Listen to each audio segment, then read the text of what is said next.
नमस्कार। ज्योतिष संसार देखने वाले सभी दर्शकों का मैं पंडित राजन शर्मा हार्दिक अभिनंदन करता हूं।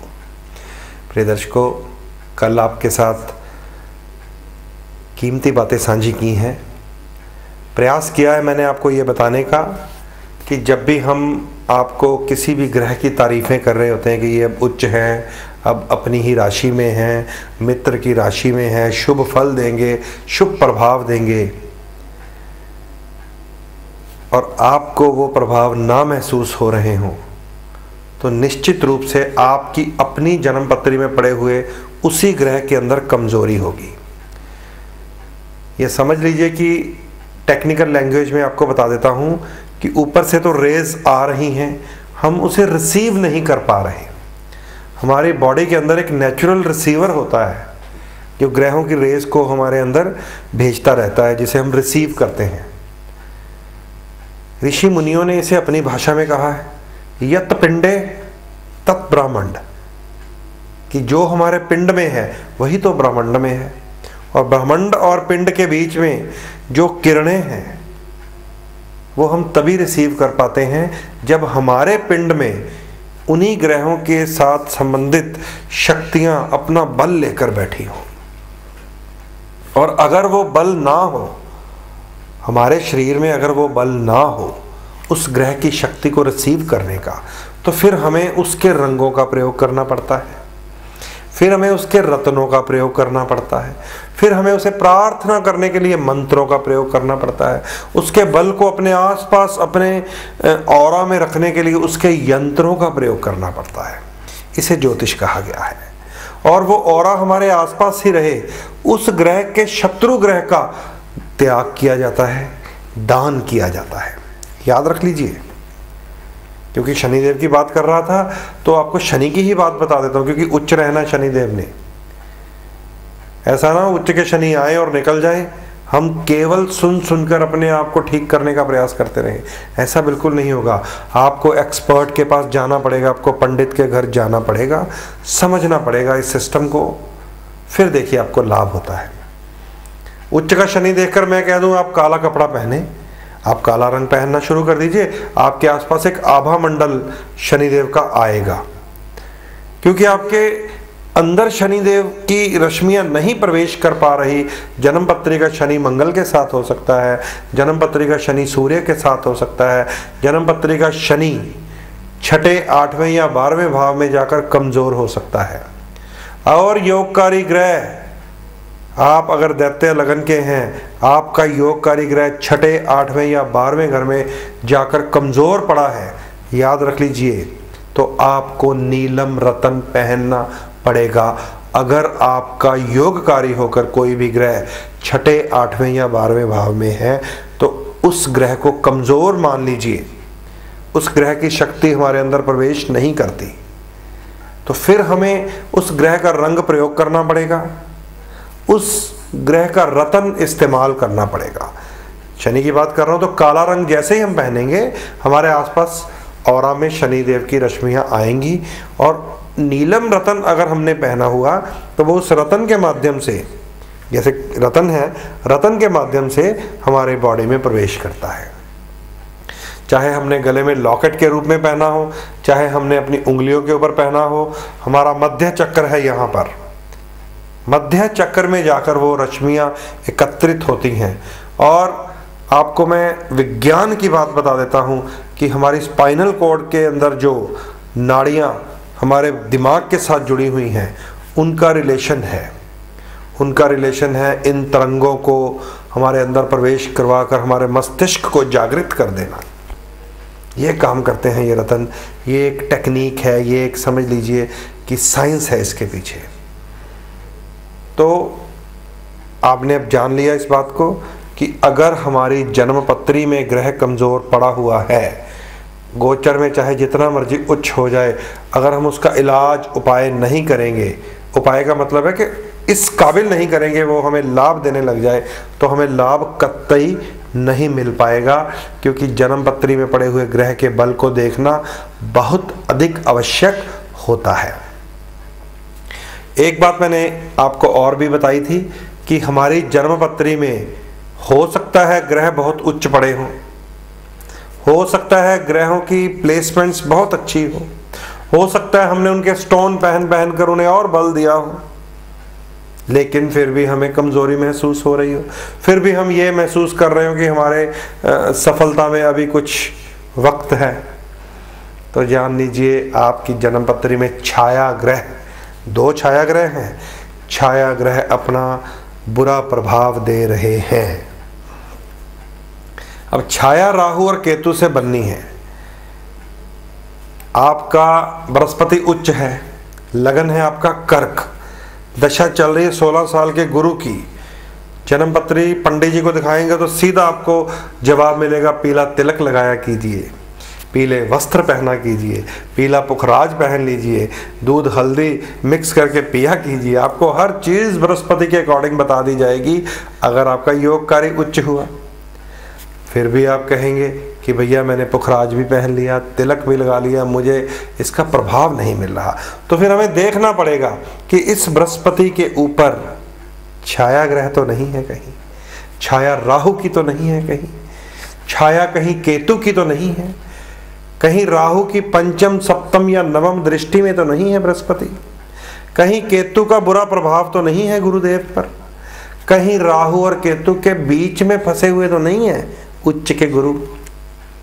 तो हमें फिर राहु केतु का इलाज सबसे पहले करना पड़ेगा, क्योंकि यही वो 2 ग्रह हैं जो हमारी जन्मपत्री में काल सर्प दोष लगा सकते हैं। यही वो 2 ग्रह हैं जो हमारी जन्मपत्री में शुभ ग्रहों को दूषित कर सकते हैं। वो दूषित इसलिए करते हैं क्योंकि हमारे पूर्व जन्म के बुरे कर्म हमें इस जीवन में आने के लिए आमदा कर देते हैं, ताकि हमारा लेना देना समाप्त हो सके। हमारे पूर्व जन्म का किया हुआ कोई कुकर्म, कोई पाप, जिसके साथ भी हमने किया होगा मंदा, वो ग्रह राहु या केतु के साथ जुड़कर आ जाएगा जन्मपत्री में। जैसे कल मैंने बताया था ना, शुक्र अगर राहु या केतु के साथ आ जाए तो प्रेमी प्रेमिका या पति पत्नी की तरफ से धोखा मिलता है, 2 शादियों के योग होते हैं। इसी तरह आपको सभी ग्रहों के विषय में मालूम ही है।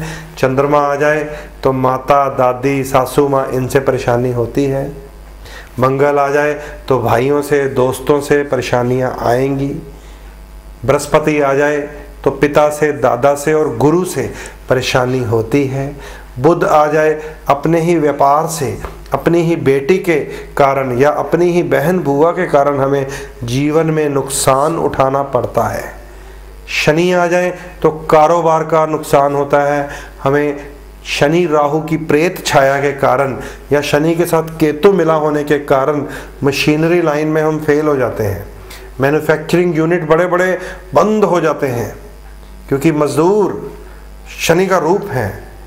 अगर हमने उन्हें पूर्व जन्म में सताया होगा, इस जन्म में पक्का शनि राहु मिलकर आ जाते हैं और फिर हमें हमारे चाचा की तरफ से भी परेशानी आती है। और शनि देव जब बिगड़ते हैं तो सच जान लीजिए राजा को रंक बनाने की क्षमता इस शनि ग्रह में है। तो कोई भी ग्रह अगर राहु या केतु के साथ में है उसे नोट कर लीजिए, आपकी जन्मपत्री में बुरा फल देंगे। कोई भी ग्रह राहु केतु के बीच में बंद है उसे नोट कर लीजिए, आपकी जन्मपत्री में उसका प्रभाव बुरा आएगा। हमारी जन्मपत्रियों में उच्च के ग्रह राहु और केतु के कारण अच्छा फल नहीं दे पाते। सर्वप्रथम हर महीने की अमावस के ऊपर राहु और केतु की शांति की जाती है, सबसे पहले नोट कर लीजिए, क्योंकि जो अमावस्या है उस दिन चंद्रमा और सूर्य रात्रि समय आलोप रहते हैं, और जब रात्रि में सूर्य तो होते नहीं हैं, चंद्रमा भी ना होंगे तो समझ लीजिए राहु का वास है। समझ लीजिए वहां पर राहु और केतु की शक्ति प्रबल है, जहां पर चंद्रमा और सूर्य दिखाई ना देंगे। तो वो हमें कब मिलती है? अमावस्या से लेकर लगभग सप्तमी अष्टमी तक, जब तक चंद्रमा को क्षीण माना जाता है। इन 5, 6, 7 दिनों में हम राहु केतु की शांतियां कर भी सकते हैं, करवा भी सकते हैं। और इनके बीच में एक पंचमी आती है, पंचमी तिथि नागों की है।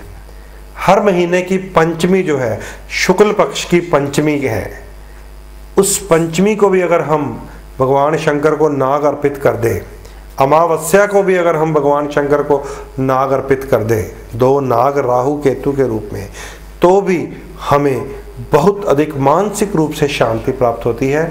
राहु केतु की छाया जो है वो अपनी शक्ति को कम रखती है। बाकी इस बात को अच्छी तरह जान लीजिए, अगर जन्मपत्री में राहु केतु दोष बना रहे हों या शनिदेव न्यायिक प्रक्रिया में हों, समझते हैं शनिदेव अगर 7.5 लगाकर बैठे हों, जैसे कि ये 7.5 अभी चल रही है किनके ऊपर? कन्या राशि वालों के ऊपर। एक ढैया कन्या राशि वालों को अभी भुगतना पड़ेगा, 2 ढैये अभी तुला राशि वालों को 7.5 के भुगतने पड़ेंगे। 2 ढैये मतलब 5 वर्ष अभी तुला राशि वालों के ऊपर 7.5 है। और वृश्चिक राशि वालों को तो अभी नया नया शनि का रूप 7.5 के रूप में देखने को मिलेगा। 3 ढैये किसको अभी भुगतने हैं? वृश्चिक राशि वालों को। तो याद रख लीजिए, इस समय शनि की 7.5 कन्या, तुला और वृश्चिक वालों के लिए भी है। तो शनि की न्यायिक प्रक्रिया 7.5 या ढैया भी एक साइड इफेक्ट होती है। अंधेरा यानी कि अमावस, अंधेरा यानी कि शनिदेव, अंधेरा यानी कि राहु और केतु। तो अमावस्या के रोज आप शनि का, राहु का, केतु का इलाज करवा सकते हैं। अमावस्या के रोज आप स्वयं भी शनिदेव के लिए, राहु के लिए, केतु के लिए दान या जाप आपकी जन्मपत्री जो भी अलाउ करे कर सकते हैं। और आपकी जन्मपत्री में अगर ये बेसिक दोष पड़े हुए हैं तो सर्वप्रथम राहु केतु की शांति कराना ही उचित रहेगा, फिर जाकर आपको मूंगा, मोती, पन्ना, पुखराज काम में आएगा। अन्यथा हम चाहे सब्स्टिट्यूट स्टोन्स पहन लें, चाहे हम प्योर सर्टिफाइड जेम्स ले लें, हमारे ऊपर तब तक अपना पूर्ण रूप से शुभ प्रभाव नहीं दे पाएंगे जब तक राहु और केतु की छाया, दूषित छाया हम दूर नहीं करेंगे। तो याद रख लीजिए, ये संदेश इसलिए दे रहा हूँ कि इस महीने माघ की मौनी अमावस केवल इसीलिए मानी जाती है कि पितरों को शांत किया जाए, राहु और केतु को उनका मुंह भर दिया जाए उपाय करके, ताकि हमारे बाकी ग्रह अच्छे हो जाए। तो 23 जनवरी माघ की मौनी अमावस से पहले पहले अपनी अपनी जन्मपत्रियाँ ब्राह्मण को चेक करवाएं, अपने अपने उपाय की रजिस्ट्रेशन करवाएं, बुकिंग करवाएं। अपने जीवन में सफलता और असफलता को स्वयं हम अपने हाथों से बनाने की शक्ति रखते हैं। प्रभु ने, ईश्वर ने इंसान को कुछ काबिल बनाया है, उस काबिलियत को पढ़ने के लिए हमें अपनी जन्मपत्री पढ़नी पड़ेगी। अगर पढ़नी नहीं आती तो पढ़वानी पड़ेगी एक्सपर्ट एस्ट्रोलॉजर से। तो ये सारी बातें आपको याद रखनी है। 23 जनवरी माघ की मौनी अमावस से पहले पहले अपनी जन्मपत्री चेक करवाकर अपना इलाज करके फिर जाकर आपको अपने रत्नों का प्रयोग करना है। त्रिशक्ति रत्न, त्रिशक्ति का मतलब होता है सेहत, लगन है, नाम है, यश है, इज्जत है, पर्सनैलिटी है।